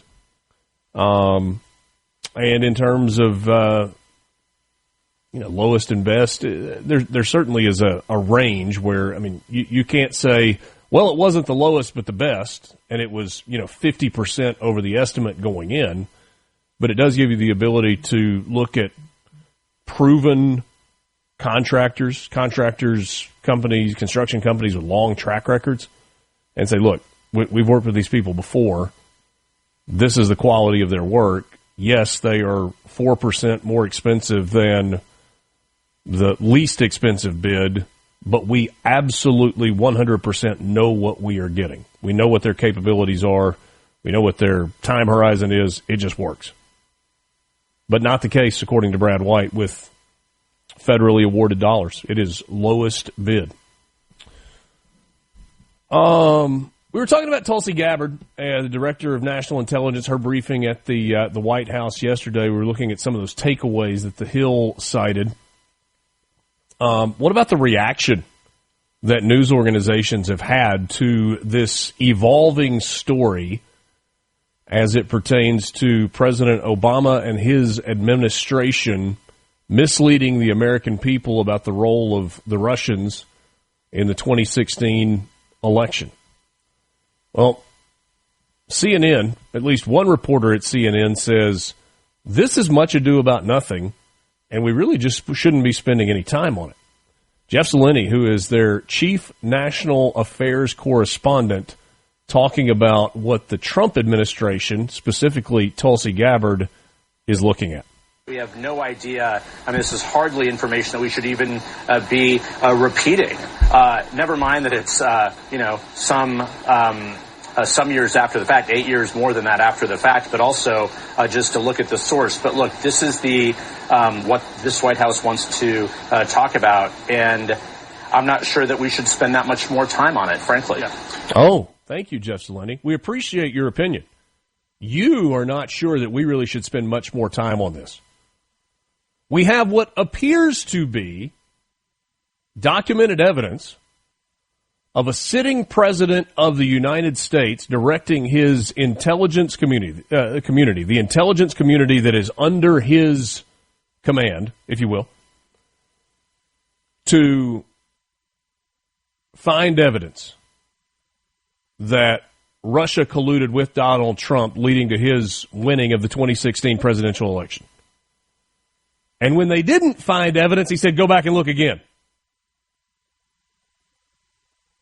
And knew about it, and may have even been the architect behind it. And because it was 8 years ago, Jeff Zeleny says, we really don't even need to be talking about this anymore. We appreciate that. We appreciate your opinion, Jeff. He's not a big history guy, I guess, yeah. Well, I mean, even recent history. I'm just saying. If you don't cover it, aren't you more destined to do the same things over and over again, probably get worse?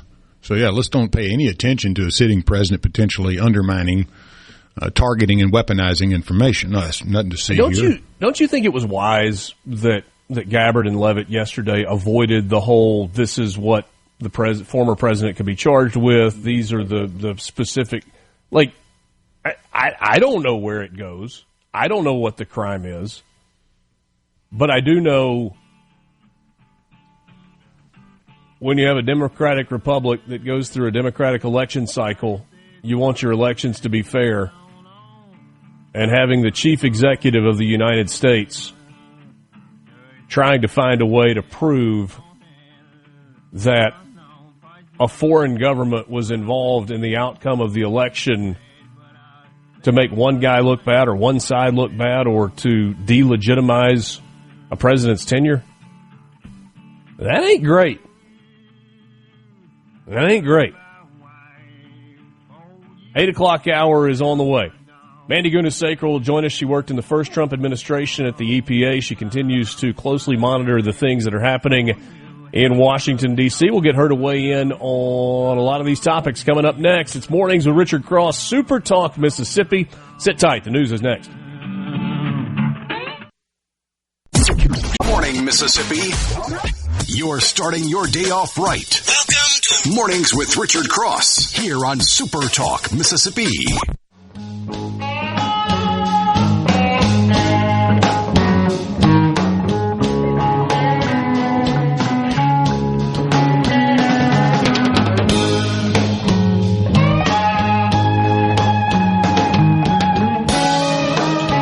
8 o'clock hour with you. It's Thursday morning, the 24th of July. We're glad to be with you on Mornings with Richard Cross. Love the interaction with you. The C Spire text line is open. It is waiting. Your interaction, your comments, your questions.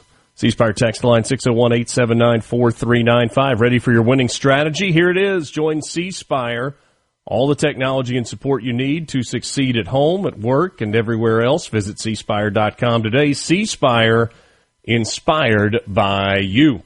We continue our conversations this morning with Mandy Gunasekara. She joins us to talk about some of the things that are happening in and around our nation's capital. And goodness gracious, there is a lot going on. Mandy, good morning to you. Good morning, and great to be with you, Richard. You as well. By the way, how are you feeling? Know that we're getting close to a due date. Not much farther. Feeling okay? Yeah, feeling great. I'm just 3.5 weeks out, so feeling good. Staying inside and out of this heat. That's for sure. 3.5 weeks, but who's counting, right? Yeah, just by the hour. Yeah, by the hour, if not the minute at this point. Mandy worked in President Trump's administration during his first term. She was chief of staff at the Environmental Protection Agency. She's an author. She is a lawyer and keeps up with what's going on in D.C. right now. I guess there are two big directions, two big stories that are going on right now, and then there's a whole lot of other stuff that I feel like people have lost sight of. Let's start on the Epstein stuff, because to me this is the most polarizing topic that exists within I guess politics, period, but specifically Republican politics, because there are a lot of President Trump's supporters who felt like there was a bit of a bait and switch here, that they were told during the election cycle, during the campaign time, this information is going to be released. And now that we've gotten into it, there's not a lot of information. They went with the kind of performative deal of let's go to the courts and get them to unseal the grand jury testimony. The court said no, which most people said was going to happen anyway in this case. What is your take on where we are in the Epstein saga and the Trump administration's beliefs or their role in the whole thing? Yeah, I think that additional clarity will come out. I think a lot of this stems from Attorney General Bondi. She kind of blew the rollout, really. And also President Trump and others on the campaign trail alluding to some sort of document, a client list that doesn't seemingly exist. And so I think it's just a combination of speaking specifics to an issue for which they didn't have access to the full breadth of information. Now that they do, the rollout has totally been botched. I mean, it was really inexcusable what Attorney General Bondi did with some of the noted conservative podcasters that have been at the heart of the MAGA movement with President Trump all along. And she gave them these big binders and told them that all the information they were looking for was there. And then when they started digging into it, there was nothing new. So it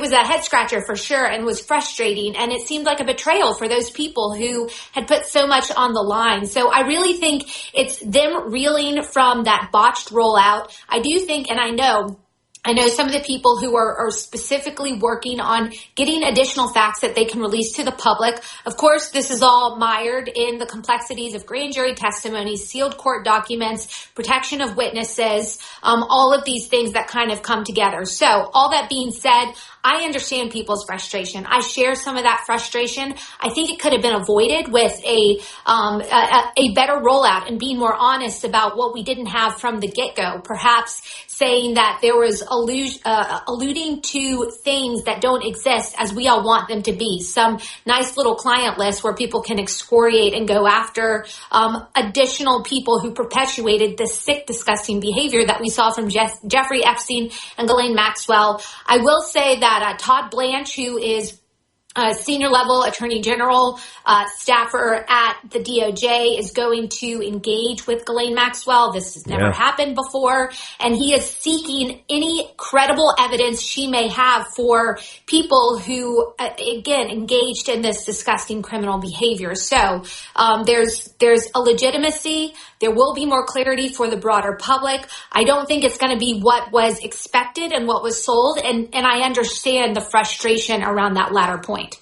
So there was a House Oversight Committee that subpoenaed Ghislaine Maxwell that you were talking about there a second ago. Mike Johnson said this yesterday, said that this was during a press conference, doubted if Maxwell can be, quote, counted on to tell the truth, close quote, but supported Oversight Committee James Comer's investigation. What should we read into that? Yeah, well, I think Ghislaine Maxwell, what does she have to lose? She's in prison. This is typically the case if you're following criminal instances where someone's been put behind bars basically for the rest of their life, or in this instance, for the rest of her life, and all of a sudden they're going to get attention, and maybe from that attention they can seek some sort of pathway out of their current situation. So you can't just bring her in and suddenly herald her up as some super hyper credible witness. The public, and which is what the left is largely doing. It's really interesting. A lot of the Democrats that are suddenly intellectually curious about this case, when for 4 years under the Biden administration, we got absolutely nothing from it, which really stemmed a lot of the frustration around it, and what we're kind of dealing with at this point as well. But what I say is people are genuinely looking into it.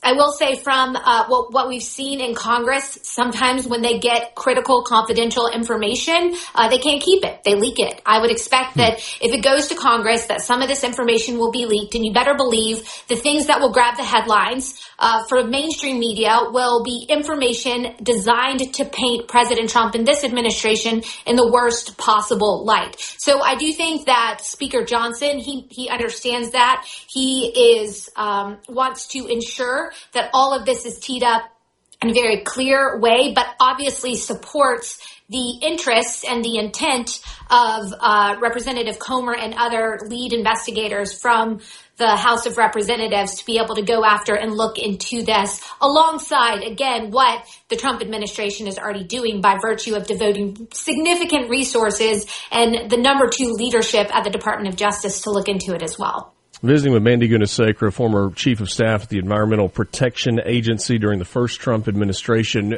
Through that role, I feel like you had a pretty unique vantage point to see the change that happened. And it was like there was constant change during that 4 years. People coming and going, high level, trusted. Now they're just out on the street. We haven't seen nearly as much of that in the first 6 months. There's been turnover, but not high-level turnover, especially at the cabinet level so far. It felt like a couple of weeks ago we might be looking at the highest profile turnover so far when you saw significant frustration. There's a lot of reported frustration from Dan Bongino, deputy director at the FBI, Kash Patel.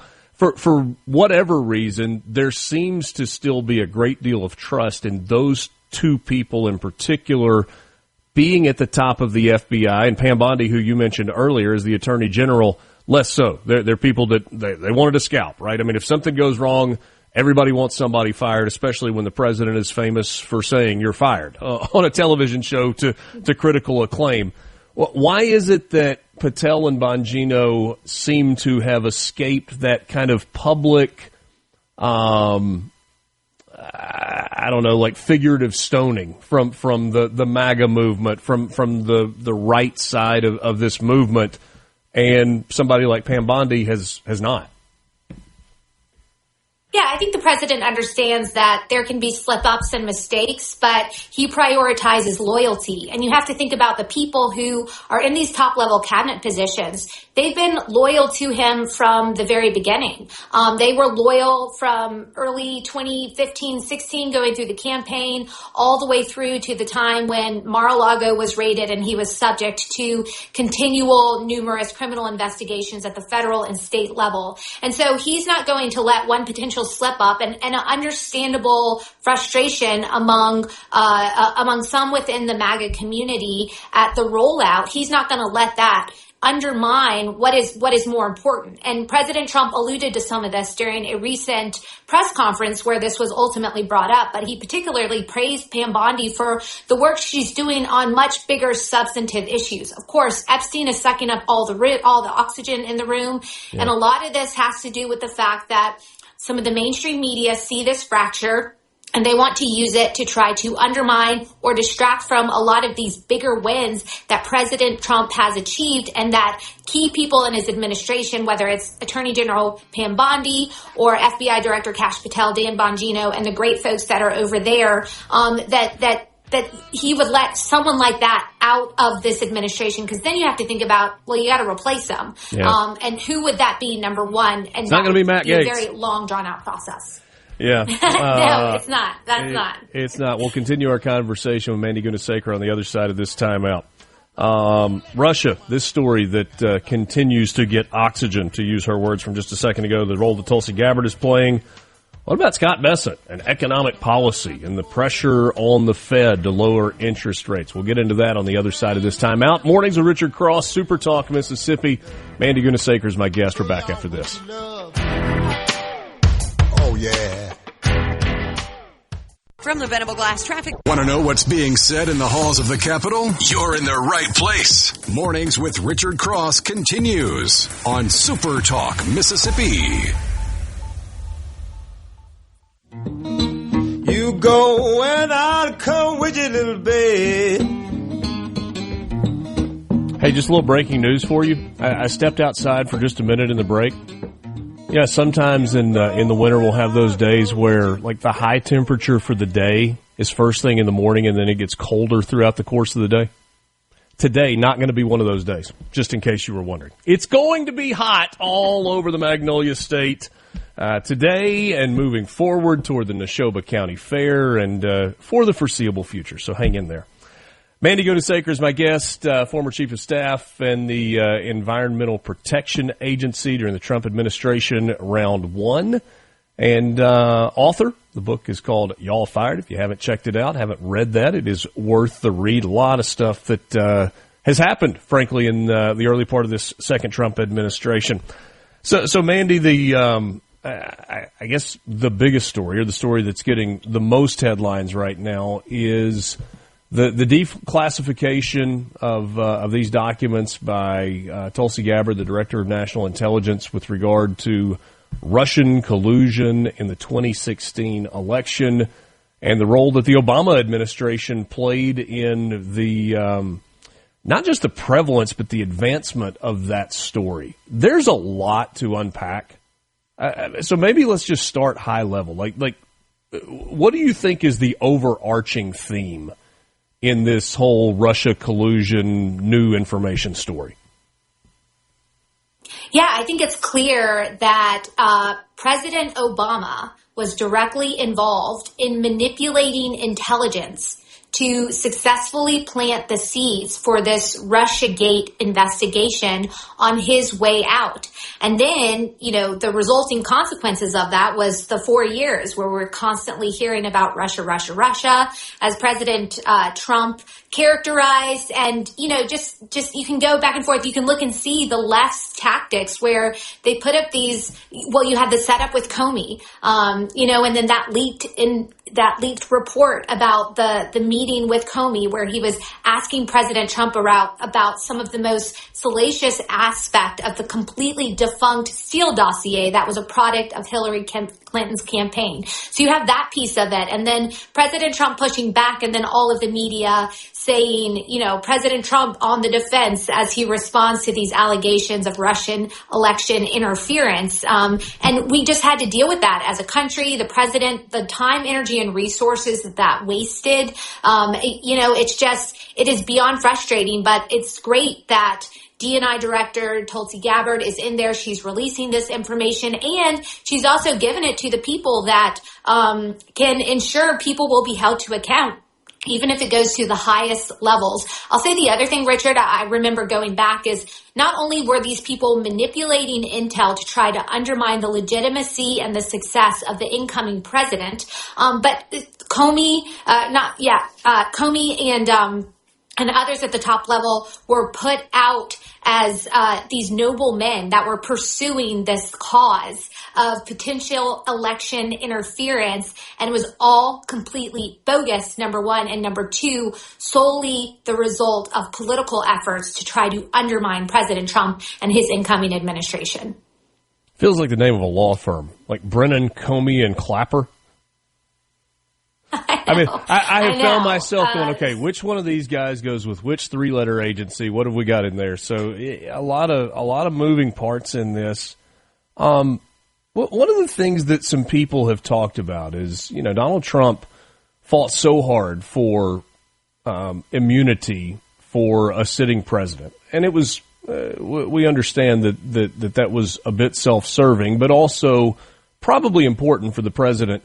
And carrying out his official duties. Is that immunity going to apply to Barack Obama? Are people that are, just like pinching themselves, they're so excited about the possibility of Barack Obama going to jail, mistaken? Or are they wasting energy and hoping for that or thinking about that because of some of the immunity laws that were put in place or upheld by the Supreme Court? Yeah, immunity laws put in place for the protection of the executive. And I do think that those are very, very important. I think you're bringing up a really good point, and I think for the broader public, we've got to manage expectations. I highly doubt that former President Obama will end up in jail. Now, will there be damage to his reputation? Could people who worked under him, again, Brennan, Clapper, and Comey, the worst of the worst, they could certainly be held to account. And recall that the immunity was largely applied to the conversations that staff have with the president as they are informing him of various options about different policy decisions, all these things that are important for purposes of being able to present a president with the state of play, the facts, and being able to make sound policy calls with all the information that's available. That doesn't extend to criminal activity. And to the extent that there is hard set evidence for that, it kind of changes the landscape. Again, I'm a little out of my realm here. This is not my area of expertise, and I'm happy to admit that. But I do think people should manage expectations. The picture of former President Obama going to jail, I don't think that would happen. Short of something really big that maybe we don't know of. I'm going to keep that open. But I do think he could be subject to depositions and having to go testify and, being a part of that whole process.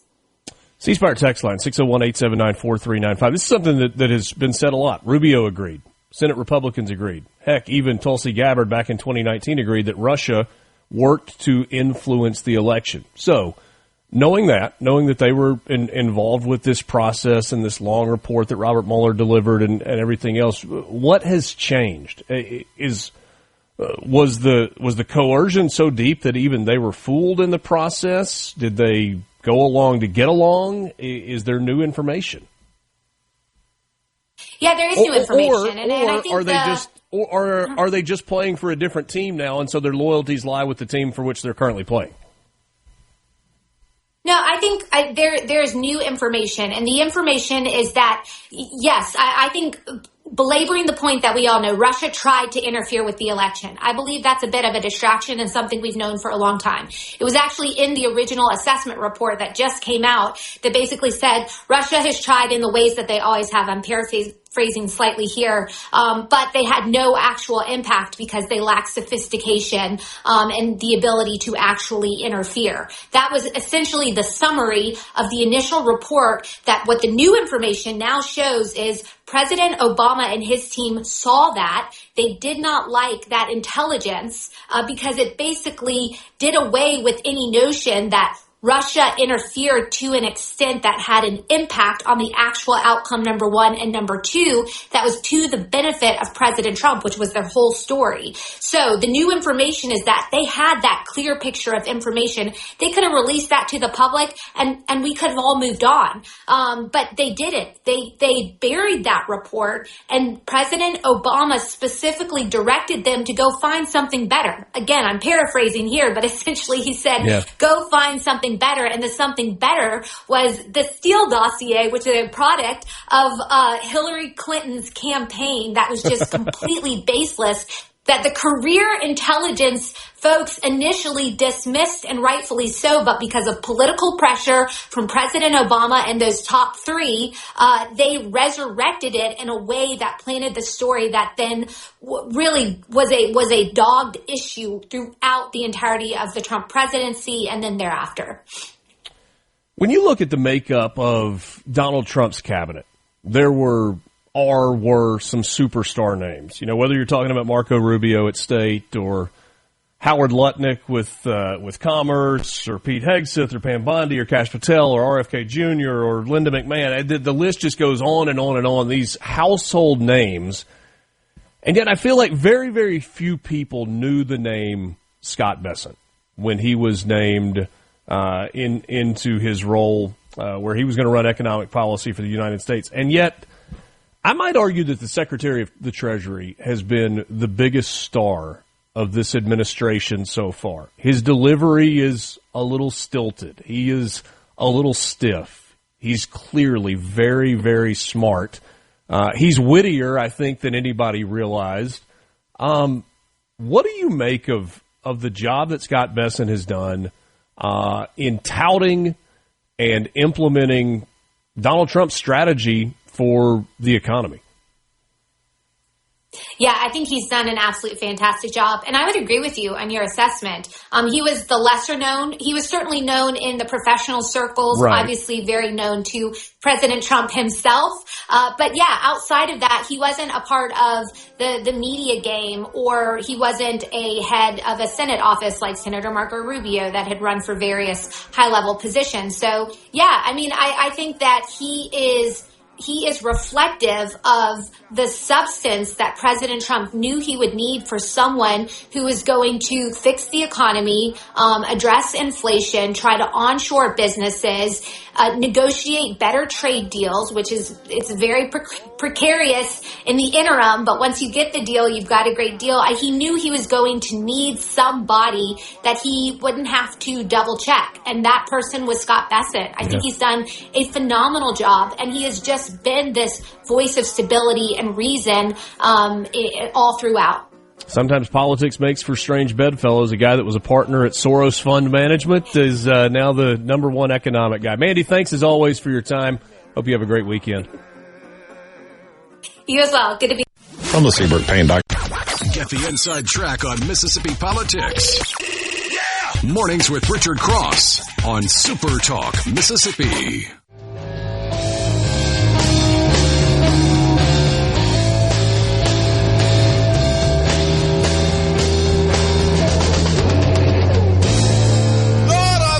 Back over yonder, baby.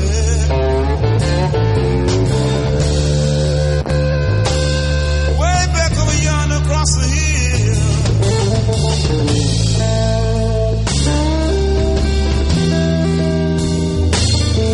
Good to be with you on this Thursday morning alongside Lance Tolbert. I'm Richard Cross. My thanks to both Brad White from MDOT and Mandy Gunasekara for joining me this morning. A little less than half an hour left with you. C-Spire text line open. 601-879-4395. Later today, you've got In a Mississippi Minute with Steve Azar. It's an interview with the former director of Visit Mississippi, Craig Ray. In a Mississippi Minute with Steve Azar, presented by Superior Catfish. Remember, there's catfish, then there is Superior Catfish. U.S. farm-raised catfish with homegrown flavor. Ask for it by name at your favorite store or restaurant, or go to superiorcatfish.com for more information. We earlier this morning, we were kind of walking our way through some of the press conference that Tulsi Gabbard had yesterday at the White House and some of the takeaways from that. Both Gabbard and Press Secretary Caroline Leavitt got questions about politicization and weaponization of the justice system. Right? We've heard a lot about that through the years. We saw the Biden administration do it. We heard Democrats claim that that's what Donald Trump was going to do. I think guys leading up to the election pointed a number of times to the fact that, there's no evidence to suggest that that's what Donald Trump is going to do. Like, he's had opportunities to do that in the past, including going after Hillary Clinton, crooked Hillary as he called her, and he didn't do it. And at the time he said, we're talking about the wife of a former president. That's not a good look. We're just going to kind of let sleeping dogs lie. So has Donald Trump done that so far during this administrative term? Has he weaponized the justice system? Maybe to a degree more than I thought he would. Some of it has been unavoidable. But it does appear that Donald Trump was keeping score, and there were a lot of people that went after him. And it's this weird dynamic right now, right? It's the weaponization of the justice system or the Department of Justice is a scary idea in the United States to me. And I don't think Donald Trump has done much in terms of personal retribution, but he absolutely has tried to use the Justice Department to his advantage in trying to get his policies put in place, and he has had to do so. Because at every turn you've had district judges that don't align with what Donald Trump wants to do, who have put roadblocks up to his agenda, his policies being put into action. Whether it's border-related or tariff-related or visa-related, university-related with regard to anti-Semitism. And so it's kind of a two-way street.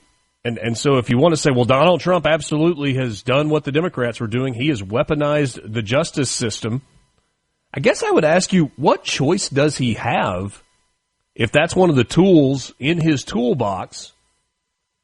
And very clearly you have judges that were appointed by Democrat administrations that are standing in the way of him doing what the American people elected him to do. Or what's right. I mean, isn't that the kind of... Or what's right. Yeah, that's a novel concept. Isn't that his job as the president, to look out for the people of America and protect them? And this is one of those moments where this is his job to stand up to the mic and show the backbone, not as vengeance or a vendetta, but to ensure that this doesn't happen again. So one of the questions that was asked multiple times yesterday was about this weaponization or politicization of the justice system. Tulsi Gabbard got multiple questions about that, and her response was, quote, I think that's a very disrespectful attack on the American people who deserve the truth.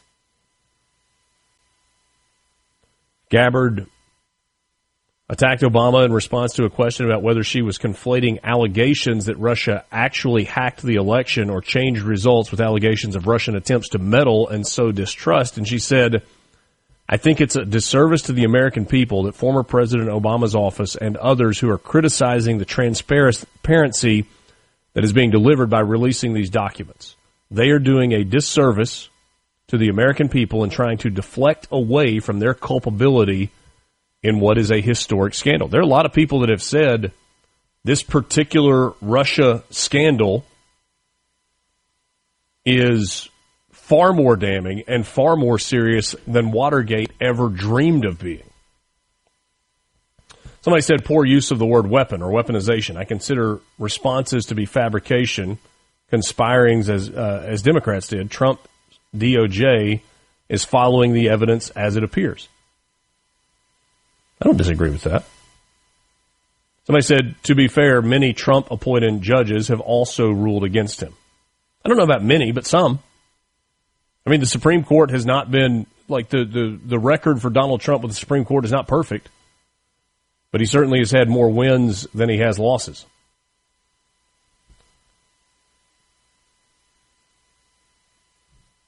There was one other takeaway. And it was something that I asked Mandy about a second ago, the role that Rubio and Gabbard played in the bipartisan report that was issued in 2020. Democrats and other critics have pointed to Rubio's support for those conclusions to question the administration's new allegations and why he would not have raised them previously. Leavitt pointed to the media, frankly, in her answer to that question. No, it was not a direct answer to the question. She said the only people who are suggesting that the Director of National Intelligence would release evidence to try to boost her standing with the president are the people in this room who constantly try to sow distrust and chaos among the president's cabinet, and it's not working.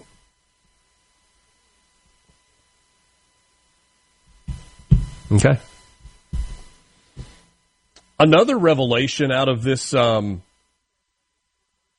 declassification of documents of this report in 2020 has been that Hillary Clinton was not in a good place, apparently physically or mentally.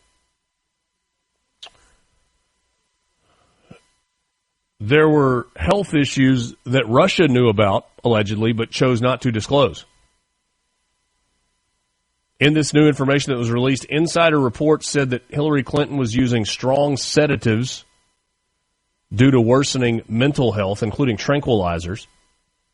Documents revealed serious medical problems like chronic fatigue and heart issues. The report revealed that there were secret meetings that Clinton had with religious groups where she reportedly promised big State Department grants for their support. Party insiders admitted European Union allies saw Hillary Clinton as unfit and quietly hoped that she would lose the election. And even former President Obama and Democrat Party leaders found her health, quote, extraordinarily alarming, unquote.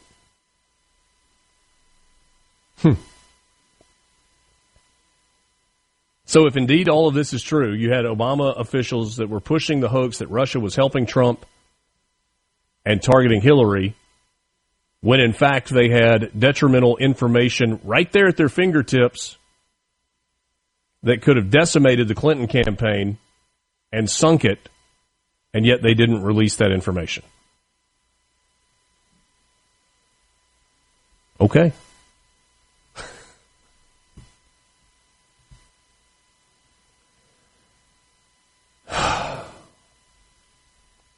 ceasefire text line. Dems suppressed credible evidence which contradicted the Russia collusion narrative. Yeah. Absolutely. And then there's the Epstein stuff and whether Trump is mentioned or not. We've heard he wasn't mentioned. We've heard he is mentioned. We had Elon, Thomas points out with his statement, where he said, at real Donald Trump is in the Epstein files. That is the real reason they have not been made public.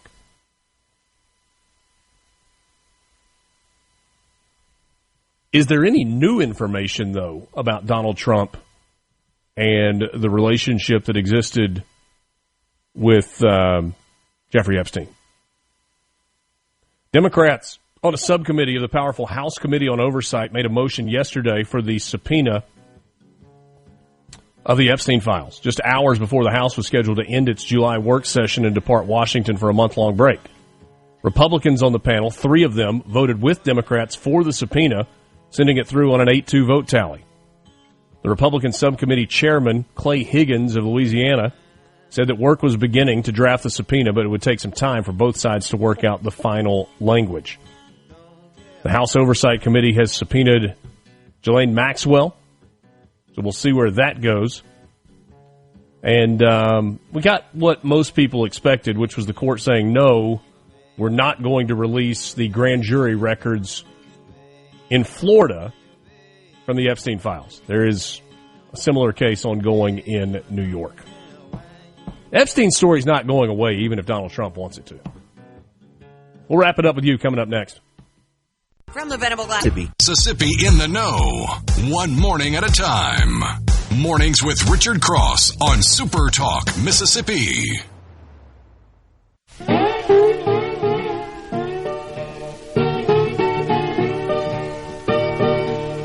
Got 3 women, yellow, brown, and black.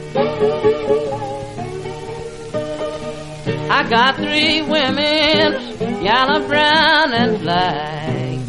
Kind of like the static, the fuzz that's in some of those old school recordings. Oh yeah, authentic. Gives it depth. Mm-hmm. Richard Cross, Lance Talbert with you one last time on this Thursday morning.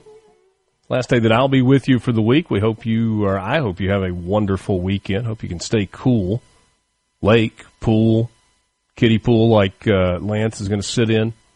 He's going to put his lawn chair in the kiddie pool and just sit there with his toes in the water, soaking up the sunshine. Yeah, get some ice and dump it in there, a couple bags. There you go. You know the media does the gotcha thing. And a lot of times reporters will do a gotcha thing with a sports figure. And generally speaking, sports figures, they don't handle it well.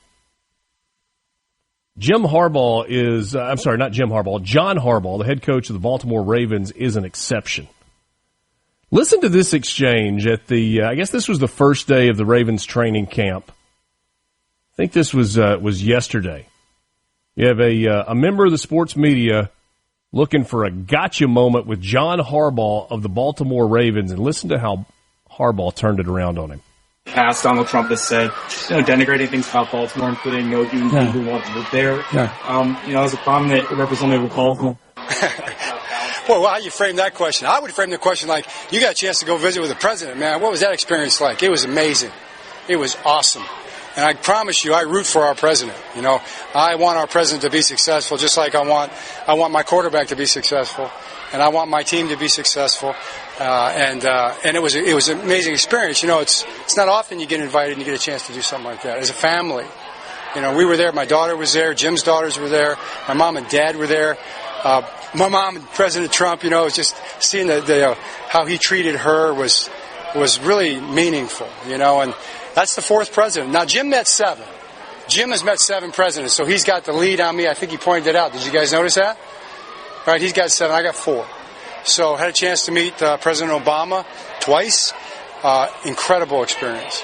Had a chance to meet President Biden when he was vice president in Iraq and spent a lot of time with him in Iraq, which was amazing. And then, 24, 25 years old, Jim got invited also to the White House to meet President Reagan because he was a Heisman Trophy candidate. And we got to go as a family, so I met President Reagan, have a picture in my office of that. So those are moments that I definitely cherish, and it means a lot. How about turning that question around? Well, President Trump has said bad things about Baltimore, and as a prominent representative of the city of Baltimore, he's like, whoa, nope. That's an interesting way to frame the question. If I were you, I would have framed the question, hey, you got a chance to meet the president. What was that like? It was awesome. John Harbaugh. That was spectacular. And did you notice how he also referenced the opportunity to get to meet 2 Democrat presidents, and that experience was also awesome? Obama twice, he mentioned. Biden when he was the VP in an overseas tour in Iraq. Reagan when he was a young man. And most recently, Donald Trump. C-Spire text line. Absolutely perfect response. I completely agree. And he followed it up with, keep politics out of my football. For all the, and this is more college football specific, and it's something that we've talked about in the afternoons on Sports Talk Mississippi. Brian Haydad, kind of the leader of this conversation. For all the craziness off the field, name, image, and likeness, revenue sharing, transfer portal, just get us to the games. Just get us to the games so that we can watch what we love. Because the games are still the best. Well done by John Harbaugh. Full day with you on SuperTalk Mississippi. Gerard back from MML, the Mississippi Municipal League meeting, had a bunch of visits yesterday with mayors from all over the state of Mississippi. Hope you were able to catch that. If not, they're available on supertalk.fm at your convenience. Rebecca will be along this afternoon with Good Things. Got Steve Azar in a Mississippi Minute mixed in there this afternoon. And, of course, Sports Talk Mississippi to wrap up the day from 3 to 6 this afternoon. A lot of good stuff coming your way. Speaking of good stuff, if land is the good stuff for you, don't forget about our friends at David Fisher Land Company. They're based in Inverness, Mississippi. They've been in the land business for over 40 years. Farm and recreational land brokerage, land appraisals, farmland management, equity shares, and hunting clubs. They can help you with all of that. Despite being located in the heart of the Mississippi Delta, they service Mississippi, Alabama, Arkansas, and Louisiana. The website, davidfisherland.com. davidfisherland.com. Reach out. Talk to David, Jack, or Travis. Whether you're looking to buy or sell property, they'd love to help you with your land needs. Tell them you heard about them right here on Mornings with Richard Cross on Super Talk Mississippi. David Fisher Land Company, davidfisherland.com. Lance, always a pleasure. Thank you, my friend. Yes, sir. I'll see you bright and early Monday. Yes, sir. Scott Sands in with you tomorrow morning from 6 until 9. For Lance, Brad White, for Mandy Gunasekara, I'm Richard Cross. We hope you have a wonderful Thursday. Stay cool, friends. We'll talk to you Monday morning. They call Highway 49.